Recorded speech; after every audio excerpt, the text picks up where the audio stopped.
Welcome to FFRF's Ask an Atheist. I am Andrew Seidel, Director of Strategic Response at the Freedom from Religion Foundation. This is our first episode of the show under a new president. In fact, this is our first episode in which Donald Trump is not president. The very first episode of Ask an Atheist, What is Wrong with the Ten Commandments, aired on June 7th, 2017. Since then, we've had 150 episodes, all under Trump, but not today. An hour ago, Joe Biden took the presidential oath. He added the words, "So help me God," against my counsel and against most of American history. Contrary to what most Americans are taught to understand, most of our presidents did not add those words to the oath. That tradition really only dates to World War I. I explained this in The Founding Myth and in an op-ed for the Progressive magazine that came out yesterday. But still, a new president and a transfer of power, even if not as peaceful as past transfers, is something to celebrate. And apparently the entire world is streaming this celebration because my internet crashed and was down until about 15 seconds before we went to air here. So I'm pirating off a neighbor's internet right now. Hopefully this will survive. We'll see how it goes. But here to help me make sense of everything that's happening, the violent and turbulent aspects of that transfer of power, is one of my favorite guests, Chrissy Stroop. Chrissy has a BA in history and German. She then went on to get her PhD in modern Russian history from Stanford University. No big deal. She's an influencer on Twitter and a creator of the viral hashtags Empty the Pews, Christian Alt Facts, and Expose Christian Schools. She's taught at universities in Moscow and Florida. And right now, Chrissy works full-time as a writer, speaker, and an advocate for the ex-evangelical community and movement. Her writing has appeared in Playboy, Foreign Policy, Religion Dispatches, Political Research Associates, and many other outlets. Her personal blog, Not Your Mission Field, can be found at cstroop.com. And her new book, Empty the Pews, Stories of Leaving the Church, of which she is a co-editor, is amazing, and you should all go get a copy. So Chrissy, welcome back to Ask an Atheist.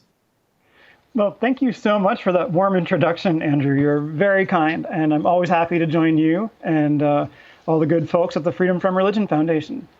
And for those of you who are watching, if you've got questions for Chrissy or me, you can ask them right here in the comments, or you can send an email to askanatheist@ffrf.org. That's askanatheist@ffrf.org. And remember, FFRF is a 501c3 nonpartisan organization, so not only do we happily accept your donations, we also do not and cannot take sides in partisan elections and don't endorse any such views that might be expressed here that do so.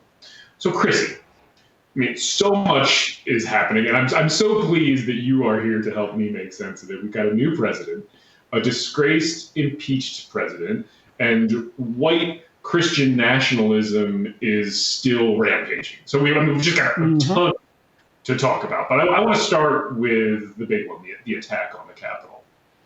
Sure.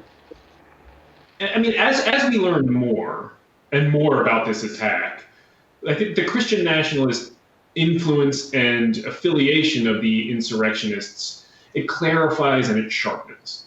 And over the weekend, the New Yorker released this 12 and a half minutes of footage from the assault. I know you saw it. We were talking about it on Twitter. Luke Mogelson is this veteran war correspondent and a contributing writer at the New Yorker, and he's been reporting on the violent edges of the Trump movement, and he was at the Capitol. And let's just take a look at one of the moments of that footage that jumped out at both of us. Jesus Christ, we invoke your name. Amen. Amen. Let's all say a prayer. Thank you, Heavenly Father. Amen. For this opportunity to stand up for our God-given unalienable rights. Thank you, Heavenly Father, for giving the inspiration needed to these police officers to allow us in this building, to allow us to exercise our rights, to allow us to send a message to all the tyrants, the communists, and the globalists, that this is our nation, not theirs. Thank you, divine creator God, for surrounding and filling us with your divine omnipresent white light of love and protection, peace and harmony. Thank you for allowing the United States of America to be reborn. Thank you for allowing us to get rid of the communists, the globalists, and the traitors within our government. We love you and we thank you. In Christ's holy name we pray. Amen. Amen. I mean, just wow. So, I mean, what did you think when you first saw that?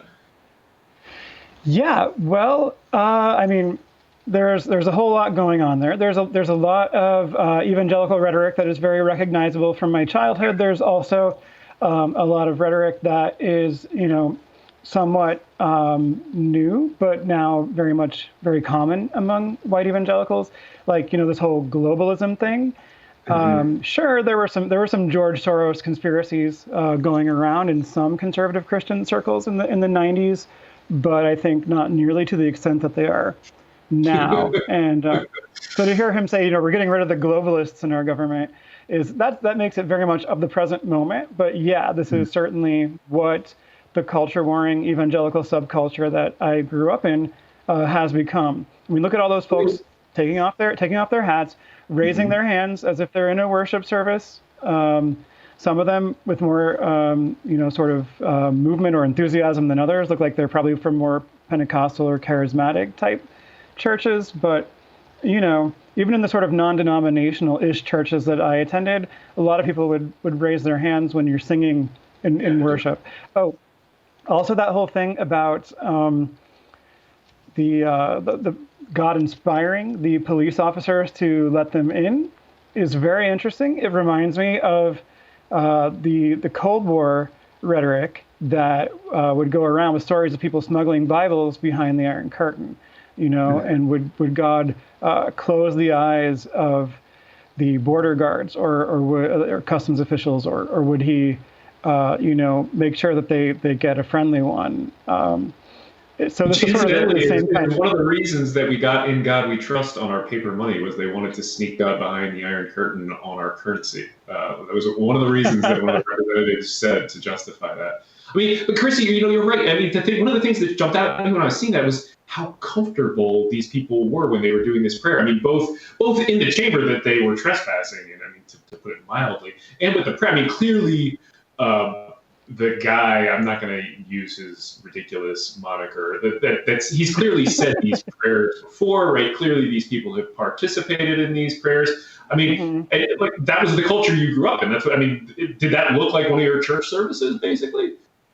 Yeah, I mean, without the appropriation of war paint and shamanism, yes, it did. That guy obviously knows that tradition from the inside and has participated in it. Whether or not he considers himself exactly that kind of Christian now, or he thinks that's compatible with being a quote unquote shaman, which we certainly wouldn't have considered those things compatible. But that was a very clearly evangelical Christian prayer. And so was the prayer that the Proud Boys said before the riot. Yeah, on the way walking to the Capitol from the Trump rally. Yeah. I mean, and those are just, two of the thousands, really, probably at this point, of images of white Christian nationalism that we are coming to see represented at the Capitol. And you and I, we've been writing about Christian nationalism and the threat its inherent authoritarianism poses for a while now. I think we were some of the first out there condemning it and ringing these warning bells. And now finally, it seems like the rest of the country is starting to wake up. And so you wrote this piece for Religion Dispatches that just came out. Other one, Bruce. Religion Dispatches is this excellent, highly respected outlet with top authors. And in the first piece, we're going to get to that one in a second, Bruce. You're talking about the media being finally coming around to this, and you concluded it by asking, is America then at last ready for a serious conversation about the Christian right? I'd say the answer is a definite maybe. And that's a very lawyerly answer, Chrissy.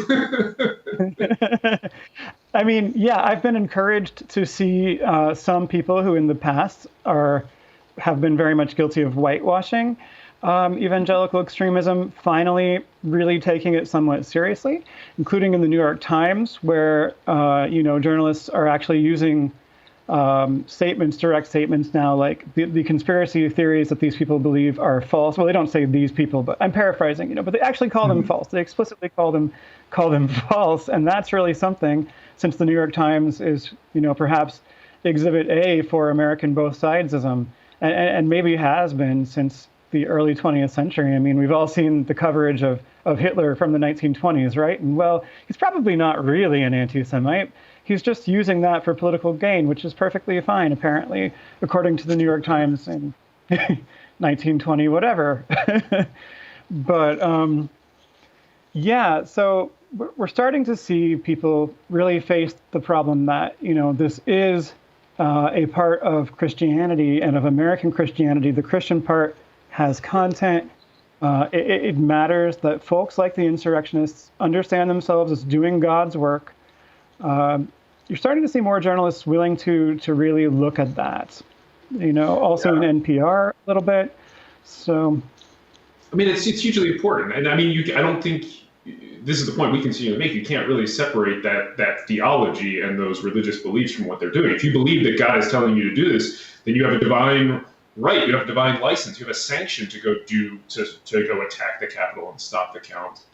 But that's kind of the thing that even as the discussion of Christian nationalism enters the mainstream more, I've kind of noticed that much of the discussion and many of the scholars are even treating Christian nationalism as a corruption of Christianity and the Bible, rather than a legitimate and perhaps even textually more faithful version of Christianity. So, in other words, it seems like even though we're finally getting to this discussion, it's still not quite kosher to criticize the beliefs as such, even if they are inherently authoritarian or totalitarian or fascist. Mm-hmm, do you think that's accurate? Well, I think that, again, we're seeing things move in a somewhat positive direction, looking at certain beliefs. But yeah, there is still a whole lot of this discourse of, these are fake Christians, or this is a corruption of the faith. And I don't agree with that either. But I also don't agree with you that the authoritarian interpretation is necessarily is more true to the text, because when it comes to a complex cultural system, to use Clifford Geertz's anthropological term that has shaped the field of religious studies for several decades now, a religion is a complex cultural system. It is always subject to internal contestation over exactly how to interpret it and what its practices and values and texts and traditions should mean for people in the present time. Now, I do think that Christianity has a lot of material in it that certainly easily lends itself to authoritarianism. It also has material in it that can be used for more liberationist versions of the faith. And I'm not going to say that one of those is more true or false or authentic than the other. If you want to talk about the American context, you can look at how white slaveholding Christianity evolved in conjunction with black liberationist Christianity, which, of course, was a response to slaveholder Christianity, through which the African-American community was reading the Bible for itself, which was a very radical and subversive act. Obviously, in the antebellum South, African-Americans were not allowed to read. It was illegal. But the slaveholders wanted to convert them to Christianity in many cases, thinking it would make them more compliant. But when they got a hold of the Bible for themselves, they created a radically different reading of it. That is the foundations of the liberation theology tradition that we see in America today. Religion is always, any religion is always subject to communally mediated interpretation, right? So I think for a religion to properly be a religion, it has something to do with people being in community, trying to navigate meaning and values and stuff like that. And so that community and its culture shapes what form the faith takes. And so, yes, there are certainly dangerous stuff in the Bible that can be interpreted in an authoritarian and illiberal way, and has been for most of Christian history. I did not appreciate President, it feels good to say that, Joe Biden, who I appreciate President Joe Biden, but I did not appreciate him quoting, one of the original Christian busybodies, St. Augustine, in his inaugural address, because St. Augustine was a horrible, horrible person who had a powerful influence on what Christianity has become. But I think any religion or source of divine authority that is then, taken to give legitimacy to political power is very dangerous. And Christianity has been particularly dangerous in history because since the time of Augustine, really, and Constantine, it has mostly been cozy with political power. It has enjoyed hegemony, and religion plus hegemony is a relationship for disaster. And you've done such a good job, too, of explaining how that community-based interpretation of religion means that Christian nationalists are not fake Christians. I think you are probably the person out there leading the charge against those who are arguing that this isn't real Christianity. I would really recommend that anybody go check out your writing on that. I believe that one's on Chrissy Stroop, the website. Is that correct? Yeah, well, I've written about that several times, but there is an essay, or I guess you could just call it a blog post on cstroop.com called "About Those Trump Voters for God, Stop Calling Them Fake Christians." I also wrote an article for Playboy that you can get on playboy.com called "The Gospel According to Mike Pence." So where I lay out the case that we have a de facto Christian public sphere, and we give Christianity undue deference. And one of the ways that expresses itself is that when Christianity, some form of Christianity, gets in trouble in the spotlight, a lot of liberals say, oh, that's fake Christianity. That, of course, only serves to reinforce Christian supremacism by equating Christianity with good. It undercuts pluralism. It harms religious minorities and non-believers. And so for those who are dedicated to pluralism and equality in the public square, we really need to stop with this fake Christian trope. It's not just inaccurate, it's harmful. I could not agree with that more. And really, I mean, the equating and conflating Christian with moral or Christian with good is one of, I think, the biggest things that we're going to have to get away from to be able to kind of progress as a society and culture. Now, I've been calling the attack on the Capitol the culmination of Christian nationalism. That was kind of the phrase that jumped into my head when I saw this all happening and saw the Jesus 2020 flags and the Jesus Save signs and all the imagery. But the farther we get away from it, the more time I have to reflect. That assumes, right, that this is the high watermark of Christian nationalism. That it's not the birth of a new creation myth, as our friend Bradley Onishi phrased it in the Times this morning. I mean, we made it through the inauguration. The day's not over. But Christian nationalism is not going away. So what do you see as the future of Christian nationalism? Where is this fight going to go now that the Christian nationalist is out of the White House? Yeah, well, it's hard to say exactly where it goes, but we would absolutely be remiss to think that we are out of the woods. And one of the dangers that I see is that the media could go back to just, patting white conservative Christians on the head and treating them as, a little quirky, but really they're fine. They're playing in good faith in the game of democracy. And that would be absolutely a wrong-headed thing to do. So I hope that the improved media discussion of how significant Christian extremism, Christian nationalism is in the United States will continue. If we don't shine a spotlight on it, then people will be surprised again, and we shouldn't, when it potentially comes roaring back. And if we want to keep it from coming roaring back, we need to keep it a subject of public discussion and be quite frank about it. So speaking of Bradley Onishi, I mean, as you know, he's the host of the Straight White American Jesus podcast, or one of the hosts.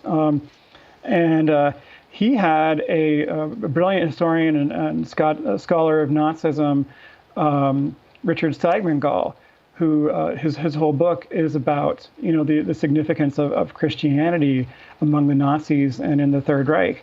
And so this was a recent episode of Straight White American Jesus where Richard Steigmann-Gall was comparing the January 6th insurrection to the 1923 beer hall putsch, which also obviously was unsuccessful, and Hitler went to jail. He was tried for treason, but ended up getting quite a light sentence rather than death, and then not serving all of it. wrote Mein Kampf during that time in prison. And that then inspired him and his fellow travelers to use the legal parliamentary system that had been put in place in the Weimar Republic to come to power to then dismantle the Republic, about which they were not really shy about their plans, And the old guard conservatives thought that they could use and manipulate Hitler, even though they hated populism. They hated that he was, kissing babies and so forth. But this might not be the culmination of Christian nationalism. It might be we are forging it into and seeing the beginning of something that could be far worse and more violent. It could. It's just the beginning.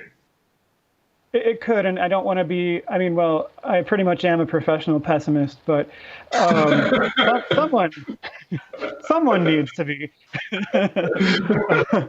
But I mean, there's been a lot of pessimistic about over the last few years, but yeah, I mean, it's right. It's proper to take alarm at the first experiment on our liberties, James Madison told us, and I think this is the kind of thing. Like, if we don't watch out for it, history will repeat itself. I mean, the thing that I keep coming back to, and I don't know if you had this I don't think we can say that on January 6th our institutions held. I think we just got really, really lucky. I mean, a few seconds here and there, a few more people here and there, and that day could have gone very, very differently. I mean, the police grade restraints that these folks were bringing in, that some are calling zip ties, but they're more serious than just probably what zip ties conjures up in most people's minds. The gallows. They were ready to kill people, and had they broken into where some of the members of Congress were hiding, there would have been even more deaths, and there would have been deaths of political leaders in addition to the deaths that did happen. I mean, I don't think we can really call this a true peaceful transfer of power this time around. I would agree with that. Okay, so Christian nationalism is not going away, and we agree that we could be in for a very rough future if we don't continue to examine it and push back against it.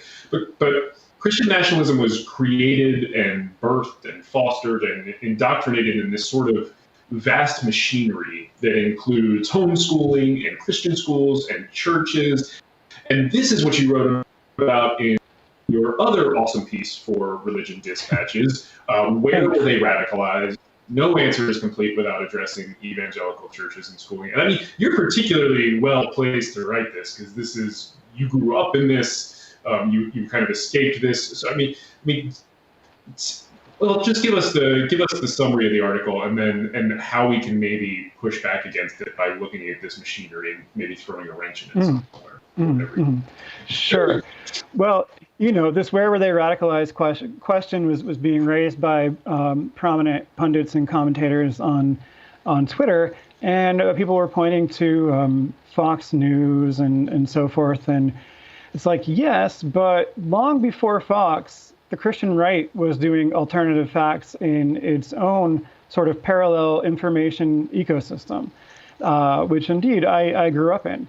I mean, how a lot of the ideology took its modern form during the Cold War, and we probably shouldn't belabor all of that right now, but,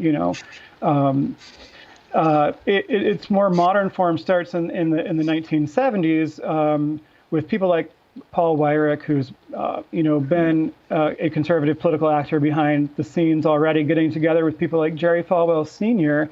to create the moral majority and trying to find an issue that they can rally conservative Catholics and evangelical Protestants who have been up to that point and past that point, generally very suspicious of Catholics around. Also, up to that point, evangelical Protestants really didn't consider abortion a big deal. The Southern Baptist Convention's official take was that, it shouldn't be illegal. And this is after Roe. I just pause for 1 second. I'm sorry, because that still blows my mind when you go back and look at the deliberate casting of abortion as a political issue and the way people felt beforehand, and religious people, and even the way people reacted when the Roe decision came down. It was just kind of like, yeah, it was Roe just is not a big deal. Right? But by 5 years later, in 1978, you've got all these evangelicals suddenly agreeing with the Catholics that abortion is murder. And so by the time I'm born in 1980, and this is just already deeply somehow ingrained in evangelical subculture. And some of my earliest memories involve the churches that my family attended, praising crisis pregnancy centers and having donation drives for them. And those are, of course, the deceptive Christian centers that try to dissuade women from visiting places like Planned Parenthood and feed them lots of disinformation. And yes, if they have the baby, then they'll give them a few diapers and things, probably along with a good deal of scolding for having the baby out of wedlock. And then, probably pressure them into putting the baby up for adoption, which is in many cases not the best thing for the baby. So we loved those crisis pregnancy centers, and we were absolutely convinced that, oh no, we have to stop all these godless liberals and Democrats out here who are killing babies. And I heard that in Christian school too, as a very small, impressionable child. And when that is just, sort of indelibly inculcated into your brain, forged into your brain from an early age, it is very hard to shake. It was one of the last pieces of conservative Christianity that I gave up. I mean, long after I stopped believing in hell, long after I started, voting for Democrats and supporting same-sex marriage, I was still thinking, well, I don't quite see how abortion is not murder, but I'm trying, and I'm not going to argue that we should make it illegal because obviously that doesn't work. But, for a while I was trying to sort of hold on to that abortion gray position. And now, I simply understand a fetus is not a person in any important sense. Yeah. But do you think, is it fair to say, do you conceptualize it like this, that you were raised in a culture or indoctrinated into a culture of disinformation? Oh, absolutely. Yes. We were doing alternative facts before it was cool. And Rebecca Klein just published a great piece on the kinds of distortions that you see in textbooks commonly used in Christian homeschooling and Christian schools. And I think that's very important for people to see as well, because we got a very twisted Christian nationalist version of history. And, we were taught from a very early age that we have to make our nation obedient to God, or God will punish the nation. Blessed is the nation whose God is the Lord, etc. Mm-hmm. And, mostly as a little kid, what I saw, the focus on that was on abortion and prayer, putting prayer back in schools, right? Those issues. And as I got older, it was also more about, stopping the queers, because if they have rights, God is apparently very unhappy. So until we can figure out a way to essentially deprogram a huge portion of the population and prevent this indoctrination that happens in schools and churches moving forward, we're going to have a Christian nationalist problem until we can deal with that. Yeah, and I don't think there really is a way to do mass deprogramming. So I think one of the best things that we can do now is simply to expose how extremist this is, push for reforms to the education system, for example. We really need homeschooling regulation with teeth. We need to stop providing federal and state tax dollars to radical Christian and other religious education. It just shouldn't be going to religious education at all. Obviously, it's very difficult to get to that point in America, but these things never become politically possible if we don't talk about them as possibilities and talk about why they're needed or how they would improve society. But certainly at the state level, I think if there is enough will, people can overcome the Christian right homeschooling lobby. The Homeschool Legal Defense Association is an extremist, abuse-enabling organization. A lot of secular homeschoolers don't know that. They think it's just defending their right to homeschool their kids. And it's very disappointing to me, honestly, how many people you meet who are secular homeschoolers or liberal homeschoolers who also don't want any of that, gosh darn government regulation interfering with how they teach their kids. Come on. Kids are the future. don't you think that children should have the right to a robust education free of indoctrination in demonstrably false things?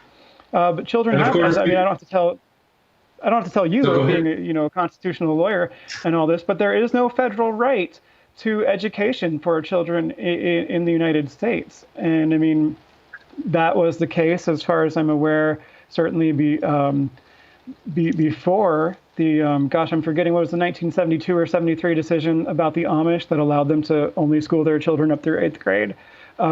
Anyway, I'll remember the name of the court case in a minute, but the Yoder case. Wisconsin v. Yoder.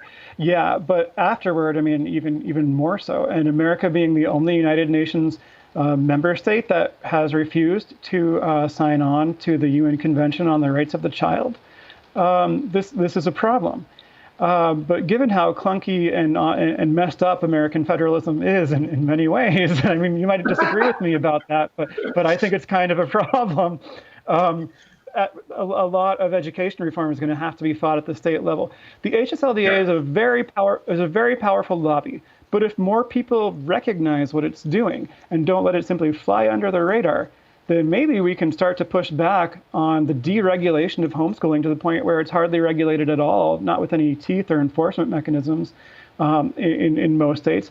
The HSLDA has brought us to that point by working very hard since the 1980s to deregulate homeschooling. And they mobilize, this sort of mass army of homeschooling parents. It's going to take a big civil society push to undo that, but it could be done if people knew that they needed to fight for this. I mean, and unbelievably, this is not the only educational issue to pop up this month. First of all, the attack on the Capitol is not the only manifestation of Christian nationalism from Trump this month. Many of the insurrectionists wore 1776 gear, and they chanted, "This is our 1776." And on Monday, Martin Luther King Jr. Day, Trump's 1776 Commission issued a report that seeks to rewrite American history through the lens of Christian nationalism and then impose that revisionist fabrication on public school students. This is exactly what we're talking about, Chrissy. So the 1776 report it's meant to be this pushback on the New York Times 1619 project, except unlike the 1619 project, no historians helped author the 1776 report. It lacks footnotes or endnotes or citations to any sources, even for direct quotes. Let's see, the report condemns not the founders who enslaved people, but those who criticize slaveholding founders, charging that doing so, quote, has done enormous damage. The report falsely argues that Christianity is responsible for separating state and church. It tries to recenter clergy at the heart of the American Revolution. And it sets up the constitutional principle of the separation of state and church as a straw man that it can fight against. It's just a very poor rendering of state-church separation. The report contains, Bruce just showed it, an entire appendix on faith and American principles that essentially argues that all of our founding principles are based on faith. And this blows my mind, because this claim is so central to Christian nationalism that I devote a couple of chapters in the myth to it. I even talk about the quotes that are on this page that the report just abuses, which actually incidentally prove the opposite of what the authors are trying to claim. But Chris, this is what you're talking about. This is directed at education, but this is now, instead of being this homeschooling movement, this is the top down. This is the federal government doing this. Yeah, it's quite disturbing. And a lot of the people who did this for the federal government have deep roots in conservative Christian education and homeschooling. So Michael Ferris was on the 1776 Commission. He is the founder of the HSLDA and Patrick Henry College. There's a good Christian nationalist name for a college, but that's very much what the college is. It's a college for homeschoolers, and it's a very right-wing Christian authoritarian college for homeschoolers to go to learn to be elite culture warriors, basically, coming out of a Christian homeschooling elementary and secondary education. These people are ideologues. A lot of them have ties to conservative institutions. Hillsdale College being another one, which bills itself these days explicitly as a private conservative college, which is a weird flex. I think a lot of, I mean, Mike Pence gave the commencement address there, and was it 2018 or 2017? A few years ago. I wrote about it. And He got so much wrong in that address. Anyway, sorry. Side note. Yeah, it's pretty much a Christian college, but they now just call themselves a conservative college because that's totally a thing. Like, okay. I might have thought that maybe, the exploration of knowledge should generally be a nonpartisan public good, but maybe that's just me. And I don't know if you noticed this, Chrissy. I meant to ask you about this before we went on. Amid the Christian nationalist rewriting of history and law, there was actually a couple subtle nods to the QAnon conspiracy in there. It said something like progressives instead created what amounts to a fourth branch of the government. This shadow government continues to grow around us. Yeah, I mean, that's the kind of fuel that will keep conspiracies burning with agitation and controversy for months. I mean, it was absolutely.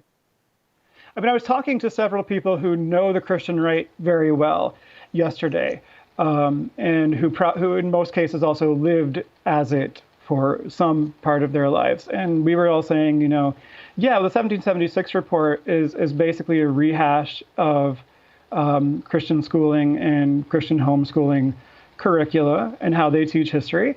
And that, it will probably now be taught or be given students to read in Christian homeschooling and Christian schools. As, look what our last godly president did just before he was so falsely and wrongly removed from office, Yeah, we'll see if it can't be undone. It's bad. It's also full of all these references to the bugbears of, globalism, and it even uses the word multiculturalists as like a noun that describes a person. There's no such thing as a multiculturalist, but this is the funny thing about evangelicals. They use that "ist" to describe all kinds of people that they don't like. So, a scientist who is an expert in evolutionary biology does not call herself an evolutionist, right? But evangelicals are like, the world is full of these evil evolutionists trying to deceive our children. Like, they use that word. So it's the evolutionists and the multiculturalists who are destroying idealized Norman Rockwell America, Yeah. Okay, so we're getting actually a ton of questions that I need to get to, but we got to bring up one more thing.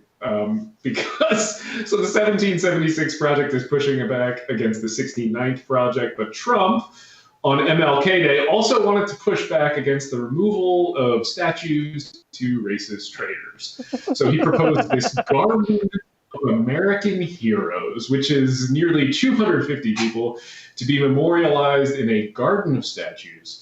I'm not sure if this is actually going to happen because this is an executive order, and it's super hard to get a memorial up in D.C. I mean, it takes about a minimum of a decade or so, and it could be rescinded. But, I mean, this is just amazing. We're rolling some of the names. They're not that easy to read. I mean, Chrissy, do you have a least favorite inclusion? And then I'll ask you for your most favorite if you've got one of those two.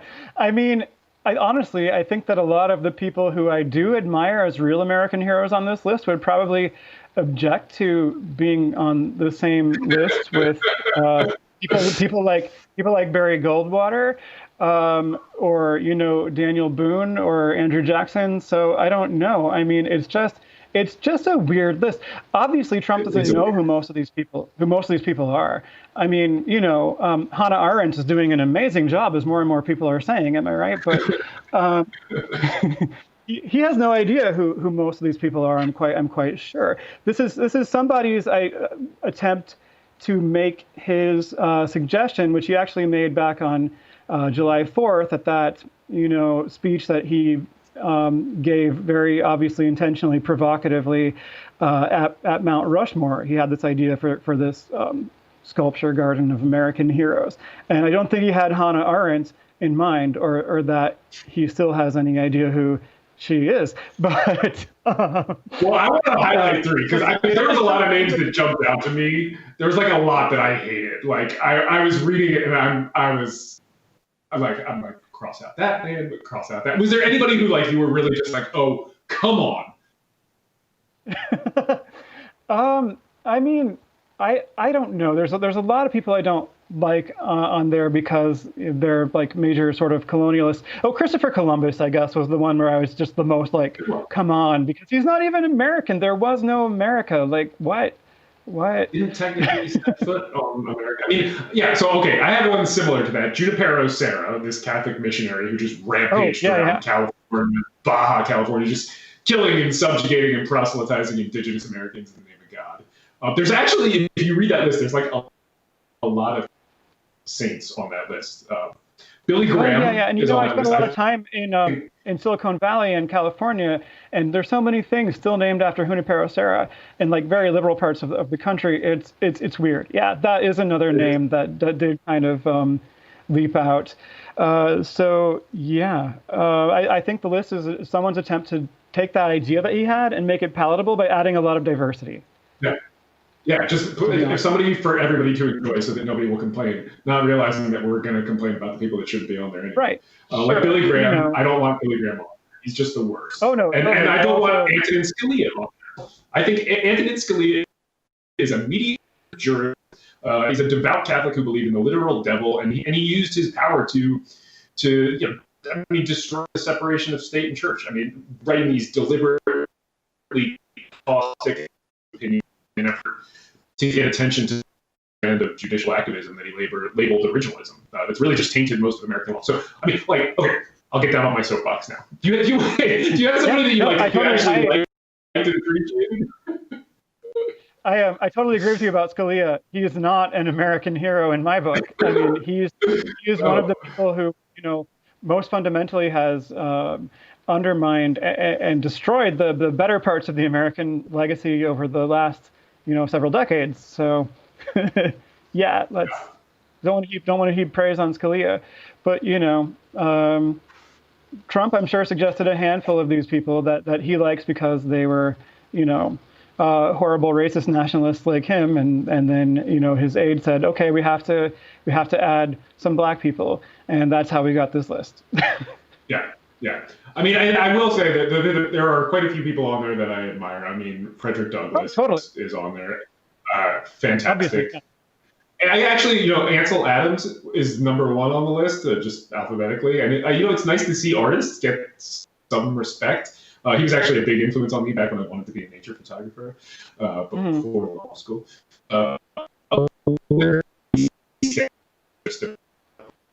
Bible and religion.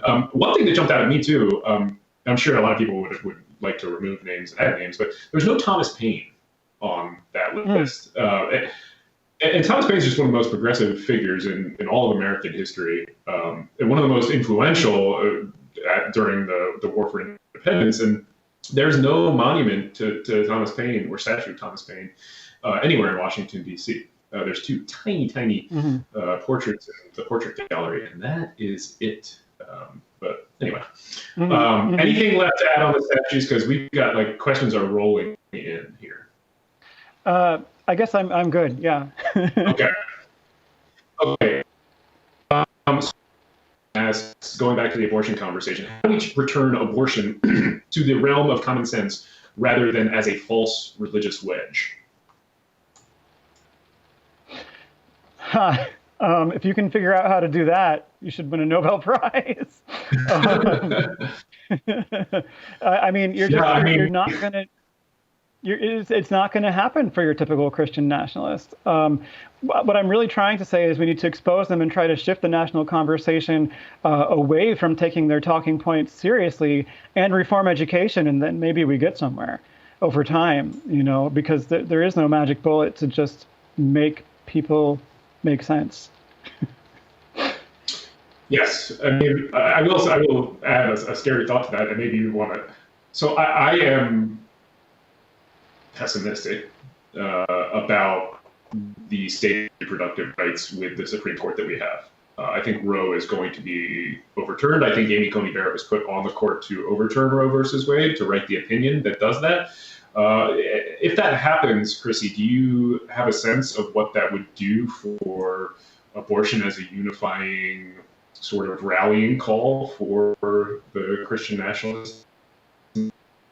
That's a very interesting That's a very interesting question, Andrew. And I mean, it may be that it loses some power for them. I mean, I know a number of people have been saying for decades that the Republicans will never allow Roe to be overturned because it works so well as a wedge issue for them.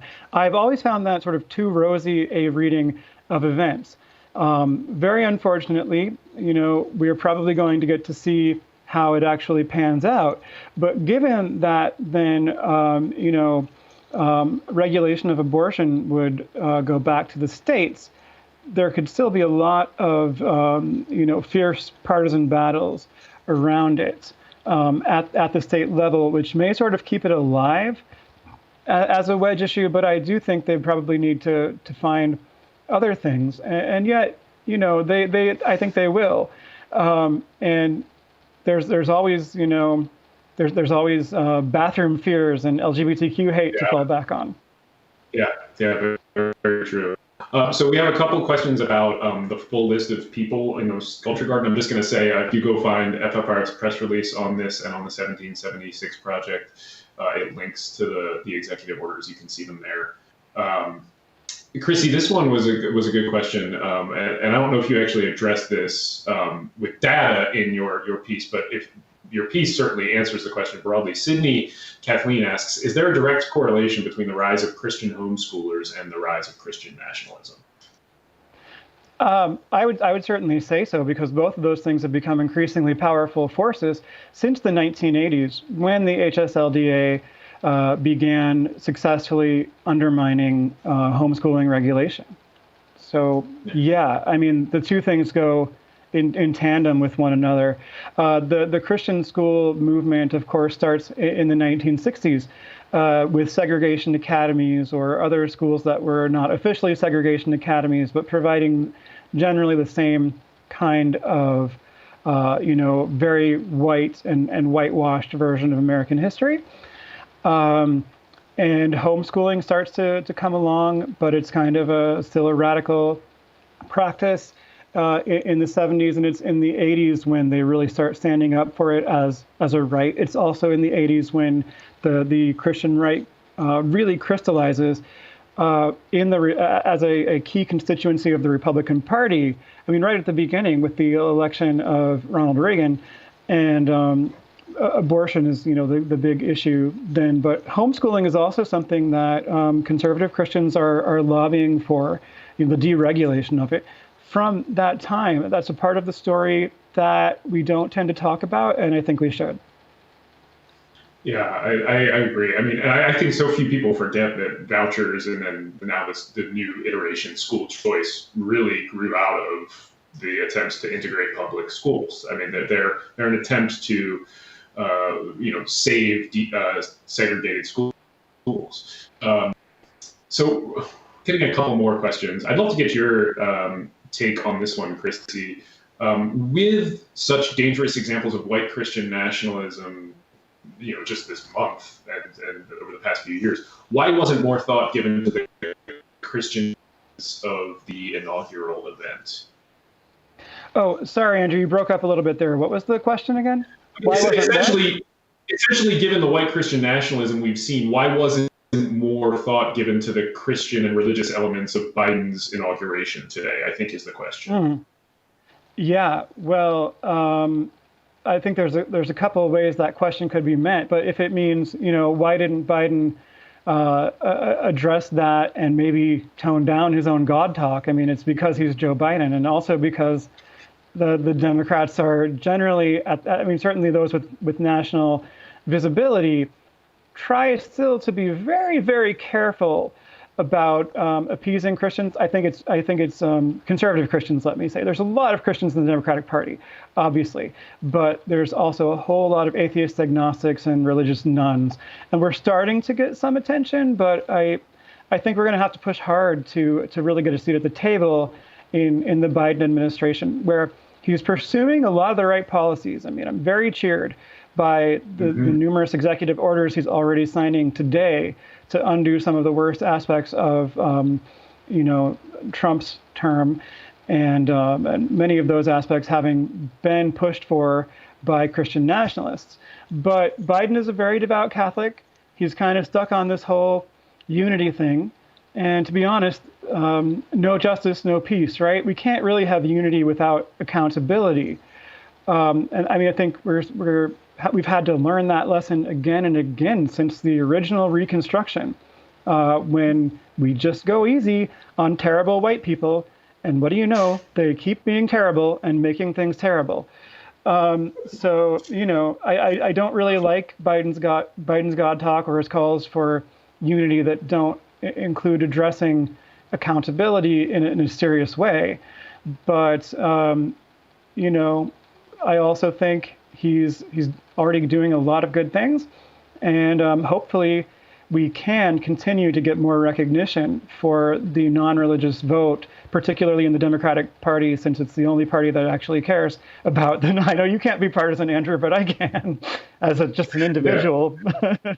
And actually, to be clear, I was not laughing because what you were saying was funny. I was laughing because it's fun to hear things stated so plainly sometimes. And I mean, I think you're right. I think Biden is a true deep believer in his Catholicism.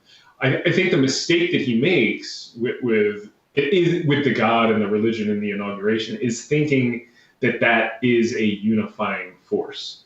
And I think that's why probably he was turning to it, and why the inauguration included so much of it. And religion is only unifying for believers and people who belong to that religion. Sure, I mean, sure. When I watched that, yeah, exactly. And when I watched that and they add in a prayer, I mean, that is fully alienating to me.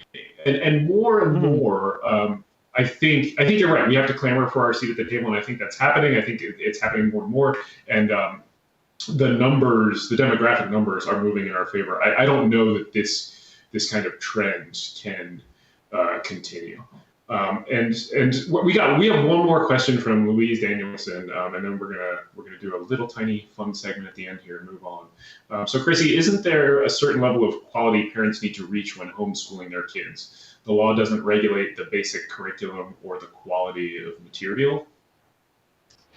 For the most part, no. I mean, there are some laws in some states that attempt to. There's usually little to no enforcement mechanism. Yeah, I mean, I think one thing that should be pushed for in state reform is that parents really who are going to homeschool should be qualified in some serious way. I mean, I think they should probably have to at least have bachelor's degrees or otherwise prove that they're capable of teaching the subjects that they're going to teach, or that they're getting children, you know, outside instruction from people who are qualified.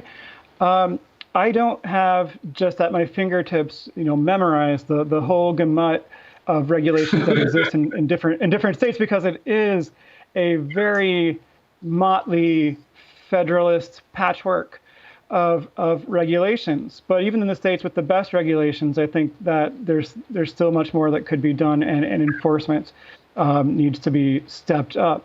But, you know, another thing is just that with unregulated homeschooling, physical and sexual abuse, as well as indoctrination into extremism, proliferates.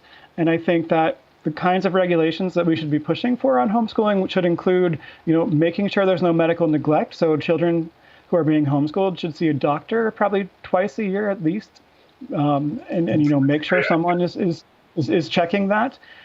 They should probably have to see mandated reporters another 2 or 3 times a year, maybe be visited by a social worker.